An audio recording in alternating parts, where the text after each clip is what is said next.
That's AFTV. We're outside the Emirates Stadium, back at home for Arsenal versus Brighton. We're going to preview the game. Before we do, with the amazing Laurie and Robbie, we've got to talk about Mr. Gets Away With It, Mikel Arteta. Unbelievable. He's, they've had Teflon Don. They've had the hearing. They had all the evidence there, but they couldn't take him down or be on the touchline for this one. As the youthsdom like to say, he beat the case. Bust the case even. I mean, this was so ludicrous, this whole thing, wasn't it, Robbie? He's got some good lawyers, man, you know what I mean? Some great lawyers. Criminal defence lawyers, I've read on Twitter, apparently. They played with the words and managed to get him off because apparently, some of those words in Spanish are slightly... Yeah. You're a disgracia. You're a disgracia, and I hope you get relegated. No, I didn't mean it like that. Because in Spain, it doesn't quite mean... You all misunderstood, Ty. That's the thing. It's actually all your fault. You didn't understand what he meant. Hey, listen, big up Mikel Arteta, man, and big up the lawyers, man. I'll tell you, he pulled it off, you know what I mean? And it's good because I do think it does have a little effect if he's not on the touchline. He's such a passionate guy there, you know what I mean? Could that have maybe switched the margins a bit if we had him at Villa? That's reaching. Yeah, no, we'll never know. But all I know is that those players will be glad to see him back on the touchline, you know what I mean? You imagine you're used to somebody always being there and they're not there. Mm-hmm. It might have a little effect, we don't know. But I didn't know. I was fully expecting him to get a ban. But it's great that he's going to be on the touchline. Yeah, I completely agree. Anything to add to that, Laura? I mean, for anyone who's missed it, by the way, it's basically the term disgracia means something slightly different. It's more relating to things like something being a shame rather than disgrace, which feels a bit more personal, I think. You can go read the... actually, Cecil can come with the dictionary definition. I'm sure he always gets these right. He's actually researching, bless him. But I think the bigger message here is that Arsenal's defence up against, I think the FA were putting forward the case against him, whatever. The independent panel have probably just ruled, look, he hasn't brought the game into disrepute. He's not called into question the integrity of the referees. He's just questioned the standards, which we've all done. And actually, you want a manager to be honest, and he's done that? Like, what's wrong with that? Yeah, I'll be honest with you. Look, I think first and foremost, common sense has prevailed. Yes. Because I do think banning would have been ridiculous. I do think, if I'm being honest, I said it at the time, so I'm not going to change tack now, that when he made the remarks initially, I think there's a little bit of deflection going on. Managers, I'm not having a pop at him because managers always do that type of stuff. They've lost the game, and so you blame the referees and that. So it is what it is. Well, here we are, Mr. Oxford Dictionary. Well, go on. From the Oxford Dictionary, disgracia, bad luck and misfortune. Here we go. Here's how you say it. Yeah. Disgrazia. There we go. Okay. Fair enough. There you go, Mikel. Yeah, that's my and the lawyers. Well played. He didn't say disgracia though. He said disgrace.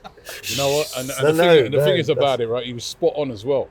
You know what I mean? And I think he was just reflecting how a lot of people feel about some of the VAR decisions. And we had another one again last week. But what I would say to Arteta is just do what you did last week and just don't really get into it because it's not going to benefit you anyway.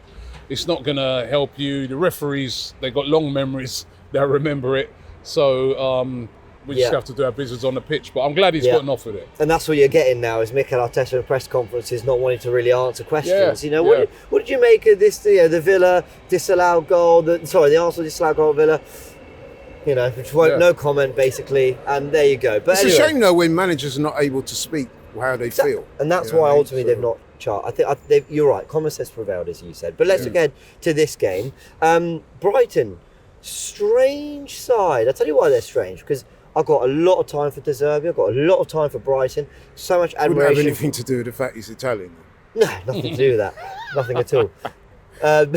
But a club that, for me, they have their best talent plucked all the time, from managers to scouting departments to, more crucially, the players, and they respond. They've just finished top of a Europa League group that had AEK Athens, Ajax, and Marseille. They beat Marseille just the other night, 1-0, very late on with João Pedro. They produced some tremendous talents, and they're coming here in a weird vein of form because they drew with Burnley. They had, touch and go at Forest, so they did win. They've had some other weird results, drawing at Fulham. So, I think they went like a good 2 months to that Premier League win or something, or maybe a month. Weird side Brighton. How do you evaluate them coming here? You know what? It's a tricky game. I mean, I know I say that for a lot of the games, but this is a tricky game because it's must-win insofar as if we don't win, then it will be seen as 2 points that were dropped. And listen, they've got a very good record against us. and they are playing some good football. Yeah, so it's a tricky game. It's a tricky game. 3-0 last time out, Robin. Yeah, Laurie said they got a great record here. I think in all competitions they've won their last 3 meetings against us here at the Emirates, and they've been impressive in those wins. But I'm looking at this game and I'm saying we have to win it. The amount of injuries they've got loads of injuries, and that's probably why you've seen a bit of a dip in form from them. And also, what would that game have taken out of them? And that was a big game for them because they needed to win that game against Marseille to top the group. They won that game 1-0.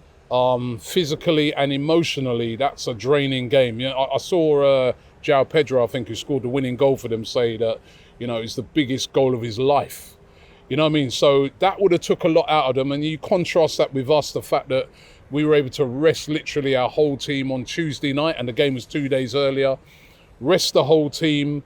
They've got to come away to us after that sort of physically draining and emotionally draining game with a depleted squad.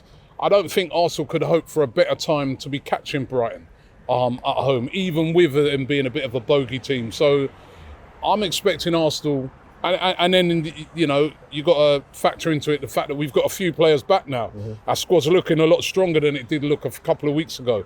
Yeah. So I think this is a perfect time for us to be catching Brighton. And I'm fully expecting 3 points in this game.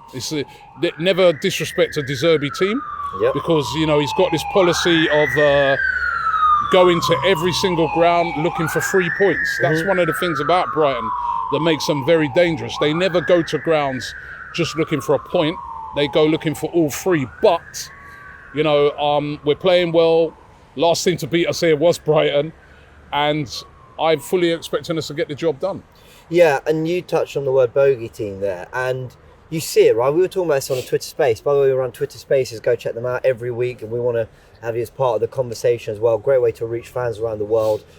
When I asked about it on the Space, I was basically saying, well, why does that concept exist? Think about it. Why, no matter who the Tottenham manager is, they always turn up against City. Yeah. They always beat them at home, and they always at least give them a game at the Etihad, whether they're 2-0 up and lose, or more often than not, do something like knock them out of the Champions League. Brighton have come and won here. You mentioned 3 times in a row. I mentioned we might have beat them the time before that, but then Freddie Ljungberg, when he was looking for a win in that small interim spell, again, we lost. The Unai Emery draw, 1-1, when we needed to win to basically take control of that top 4 hunt. Why do we keep finding it? Why do bogey teams exist? And we can't even say one manager has it over the other, because it was Potter versus Emery. It was Potter versus Ljungberg. Now it's De Zerbi versus Arteta. You said you've got a theory. Help me out. I've got a theory around it that it's because they've had, all right, if you're a team like Brighton, you're coming to the Emirates, you've had a good run of form here, you come here with no fear. You think it's all... Yeah, I think it just comes down to that. And then I think the team that you're playing, it's a mental thing. And then I think the team that you're playing knows that, you know what, we always have a tough time against these lots. So maybe we don't quite play their game, or that, you know what I mean? So I think it's sort of psychological that, and mentally, that a team just thinks, you'll go to a place like Tottenham with City. They're confident. They're like, we normally turn up against these lot. We fancy it. Yeah, okay, but what about the psychological and mental fact that Arsenal sit 2nd and Brighton sit, I think, 8th? Maybe? When does that come in? You know what it is? I do agree to a large extent to what Robbie said. And I would add to that the analogy that he used on the Twitter Space we did the other day. It's a boxing analogy, and it's called styles make fights. And it basically translates into different teams have different styles that match up well against other opponents, which makes them difficult to beat. And like Robbie said, they come here with that belief, knowing that they've done it before, so they're not intimidated. So just because Team A beats Team B doesn't need to say you don't beat Team C, if that makes sense. Mm-hmm. So, I think that's... Yeah, I guess styles make fights, but there's something very weird about this record. There's something very weird about City's record against Tottenham. There's something that I understand. Some teams are more comfortable against others. I understand certain styles match up. I understand, but I don't know. There's something weird about those records in particular where, for whatever reason, it is a battle. So, okay, we know what we're facing. We've had more than enough warning over the last few years. What do Arsenal need to get right in this game, Robbie? Just need to get right the basics and just play their game. You know what I mean? As I said, we're coming up against a very depleted Brighton team, a Brighton team that's just had a really, really tough game against Marseille during the week. all the advantages are there for us. We just need to execute everything perfectly, and we'll win this game. And we just need to, and it's very important that we do it, because we don't want to go into that game at Anfield next week breathing down Liverpool's neck. You know what I mean? Because I fully expect that they'll beat Man United on the weekend. So we want to go into that game, and plus remember we lost last week, so get back to winning ways as well. But let's be positive about what we've been doing here. This has been a bit of a fortress here this season. Nobody's come here and beaten us, but there have been a couple of draws, and we've got to make sure that we win this game. Massive opportunity this for Arsenal to do well in this game and to score some goals. And I'm expecting us to win this. I really am. For me, it's 3 words: focus, focus, focus. We know that on our day we are a better team than Brighton. I think that's fair to say. But we've got to cut out what I call unforced errors that have cost us a couple of times this season. When I'm talking about the draws we've had. Yeah. We just need to focus on getting the job done. And once you've done that, then I think the football will take care of itself. Well, I hope so anyway. Yeah. No, I hear that. Well, let's have a little look to Arteta's 11 then. Try and predict what he might go with, because on the one hand the injuries might dictate it's slightly easier to predict, but I'm not so sure. I mean, we start with the goalkeeper and we know it's going to be shouldn't be David Raya. To me that's my only area of concern going into this game again, is the keeper. He didn't make any mistakes last week, to be fair, but I was watching Ramsdale during the week and I'm just like, I just feel he's a better keeper. That's just my opinion, but it will be Raya, and there's no point in keep going over it because we know who's going to be. So Raya in goal, definitely. Yeah, I think it's beyond discussion now. I think we all know where it's going. It's going to be Raya. And listen, I just hope he puts in a good performance. Fair enough. Okay, the back four, the only one really who could be, I guess, arguing for a place, that's if you want to stifle what Brighton do well, is maybe Kivior at left back over Zinchenko. No, that's not going to happen. No? It's got to be Zinchenko back in. The fact that he didn't play during the weeks tells me that he'll be starting this game. Just got to be a bit better defensively, because Brighton will. That's one of the things about them. They have a lot of the ball. You know what I mean? And they will be very positive, and they'll look to target players like Zinchenko's weakness in defence. So he's going to have a good game. He's one of those players that the word focus applies to more than most. But you know what the thing is as well? It's also a game in which he can excel in, because Brighton, they leave lots of spaces in behind, and he's the sort of guy that can create a lot as well. Yeah. So it's going to be he's going to be important in this game. Yeah, I was going to get to that and say that, listen, going forward with the ball, we know what he's got. He's very, very good. However, has to be said, there have been times, very recently as well, when these mistakes have cost us. So he needs to be focused, and if you can get that right, then I'm sure he'll do well. Funny player, isn't he, Zinchenko? I mean, if you just look at his last few appearances, Villa, could he have done better on the goal, maybe caught out of position, but I thought was probably our best creative outlet actually in that game. He then looked to the Wolves game, makes an error, but I thought played really well in that game, creates the second goal here at the Emirates. And you can kind of point to a lot of these, but then he comes on against Luton, he was dropped in that game. I think a lot of us were saying probably a decent thing, but actually Arsenal started to control and create when he came on. So I agree, Zinni's got to keep his place, and the rest of the back four picks itself then, Gabriel, Saliba and White. Yeah, absolutely. Okay. So we move into midfield now. Let's get the two out there that we know. Rice will be in there. Question is whether he's a 6 or an 8.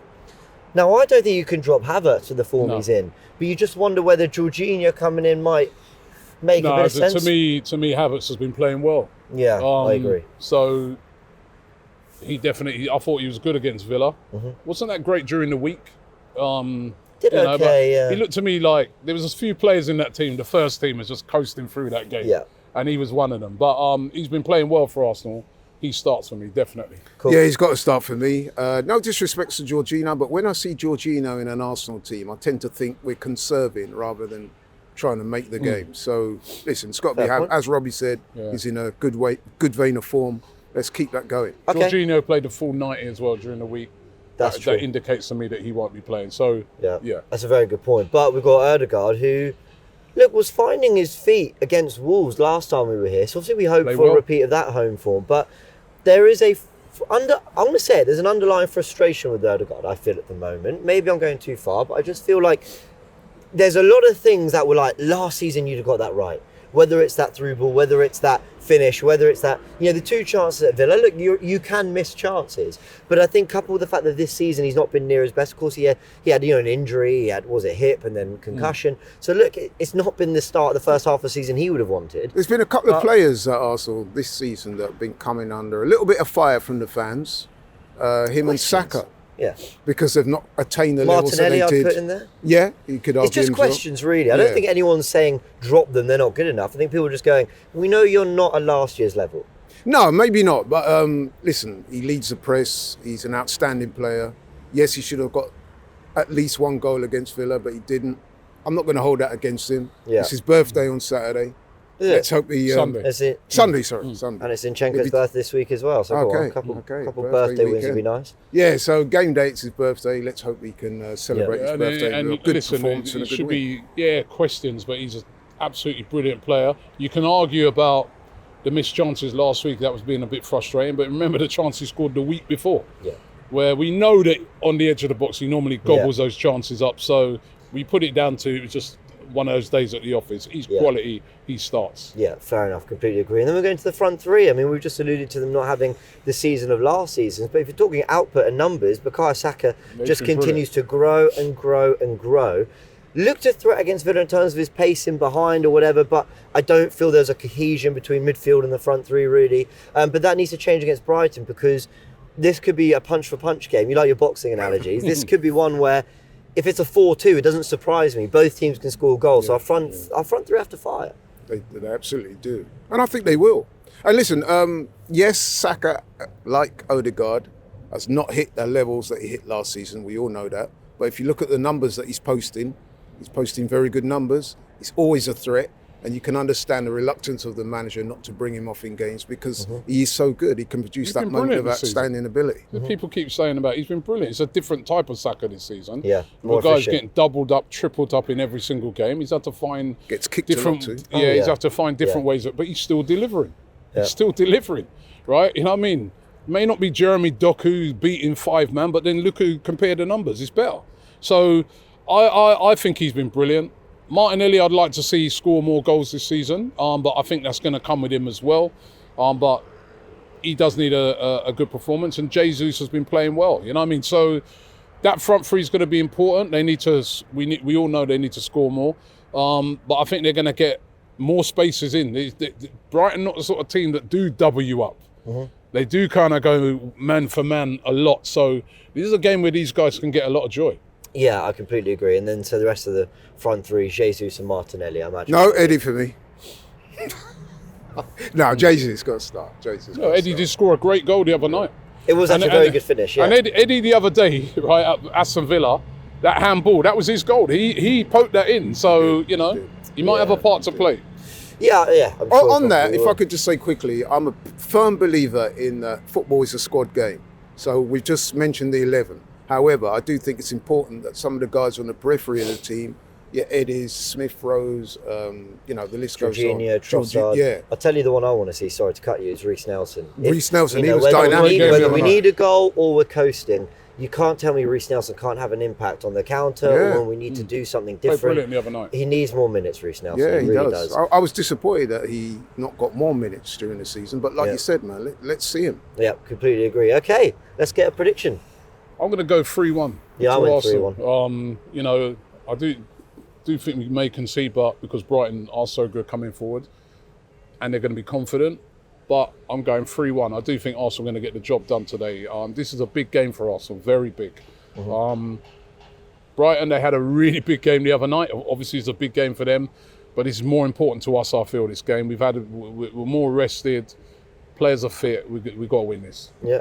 I would agree, 3-1. I was just going to say, is Lewis Dunk back for them? Because he was serving a suspension. So, yeah, I think he's back. I'll double check. We'll get it up here on screen, let you know all the injuries and suspensions. But as far as my prediction goes, I agree with Robbie. They do have injury problems. That's the one thing. I mean, also, you're talking about it being a great time because of the schedule they had the other night, but they have injuries. And look, we don't wish injuries on players, but clubs are having them.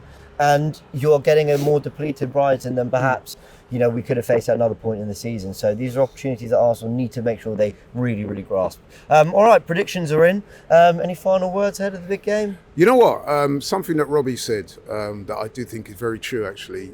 This game is very important because we need a win. Okay, we lost against Villa. It's a close run thing. Could have gone either way. This week we need a win. We're going to Liverpool the week after. Yes. And it's vital that we get 3 points. I feel this is a must win.